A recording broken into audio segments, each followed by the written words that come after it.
Joining me is Andrew Hastie, a former SAS captain, now the opposition's defence spokesman. Andrew Hastie, thank you so much for joining me. Your response to Peter Lay's comments today that the army is being gutted, it's getting smaller, it's getting less protected. Well, Andrew, I'm surprised it took General Lay this long to come out and say this, because we've been saying it since April 24th when the Defence Strategic Review was handed down by the Albanese government. We know that they cut the infantry fighting vehicle program from 450 vehicles down to 129. We know that they're taking money from Army and putting it elsewhere in the defence budget, and that's why we're seeing Army shrink and Army being repostured up to the north, which is going to have issues for recruitment and retention.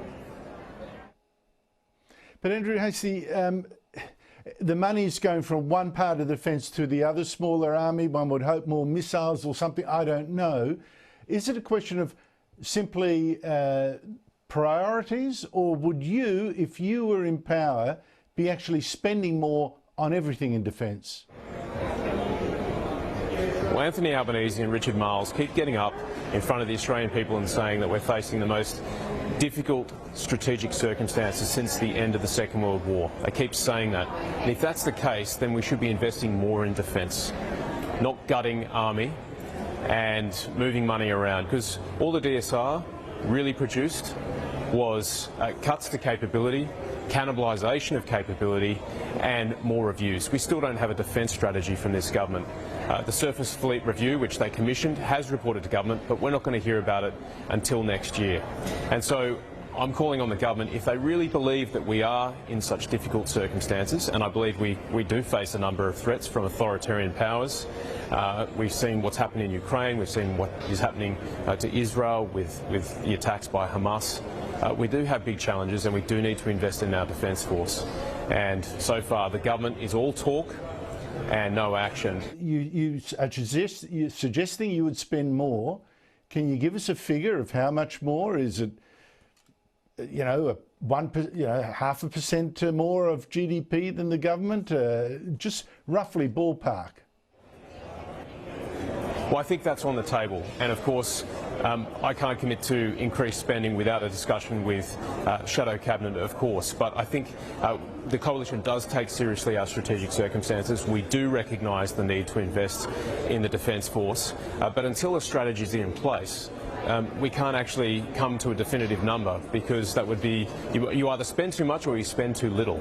So you really have to work out what the threat is that you're dealing with, how you're going to deal with it, and then develop the capabilities that you need, and then you come up with a figure to achieve that. And I think it's quite obvious that we need to be able to deter adversaries in the region. We need to be able to contribute to challenges that are not just here on our shores but afar.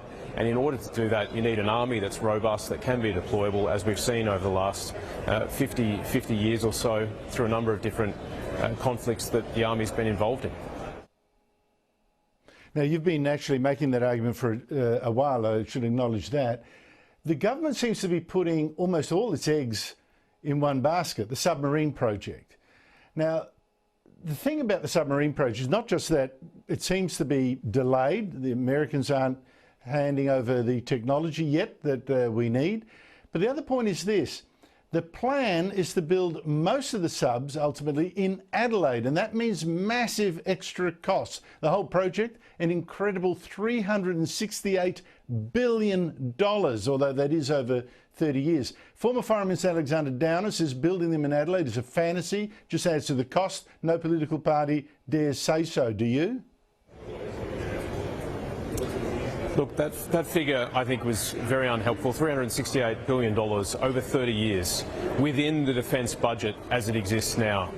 And so really the defence budget's about 67% of overall Commonwealth spending. So I think that number's unhelpful, and Labor again showing how ham-fisted they are with public advocacy. But build the submarines in Adelaide or not? Would you pull the plug on that? Well, if I was the Minister for Defence, I'd be doing everything I could possibly do to get Adelaide ready to build the submarines. That's the plan as it exists now. Alexander Downer's entitled to his view. My personal view is that we need a strong industrial base. We need to be able to build ships here. We need to be able to build submarines here. We did it with the Collins class. We've learned a lot of lessons there. And if we're partnering, as we are, with the UK and the US, I believe we can make this happen. But government has to lead. And so far, we're seeing a lack of leadership from Anthony Albanese. We're seeing a lack of leadership from Richard Marles. And we're not seeing leadership from the WA state government. Andrew Hastie, good to catch up with you. Thank you so much for your time. Thank you, Andrew. Always a pleasure.